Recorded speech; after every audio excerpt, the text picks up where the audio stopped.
ফেনীর সোনাগাজী ও চট্টগ্রামের মিরসরাই উপজেলার উপকূলীয় চর এলাকায় গড়ে উঠছে দেশের সবচেয়ে বড় বিশেষ অর্থনৈতিক অঞ্চল। চলছে মাটি খনন ও সড়ক নির্মাণের কাজ। জুনের মধ্যেই প্রথম ধাপে ৫,০০০ একর ভূমি উন্নয়নের কাজ শেষ হবে। আর পর্যায়ক্রমে গড়ে তোলা হবে বিমানবন্দর, ১০০ মেগাওয়াট সোলার বিদ্যুৎ কেন্দ্র, কম্পোজ প্লান্ট, আইটি ও ট্যুরিজম পার্ক। এরই মধ্যে জাপান ৫০০ ও চীন ৭০০ একর জমি বরাদ্দ পেয়েছে।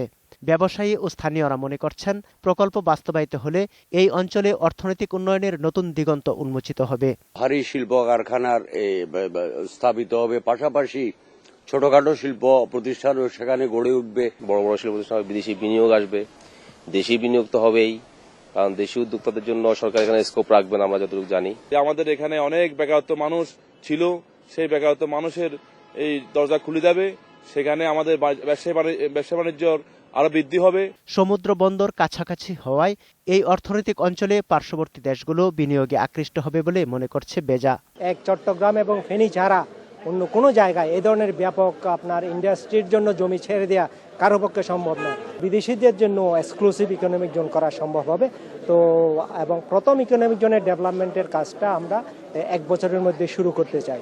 2018 সালের মধ্যে এখানকার শিল্প কারখানাগুলো উৎপাদনে যাবে বলেও আশা কর্তৃপক্ষের।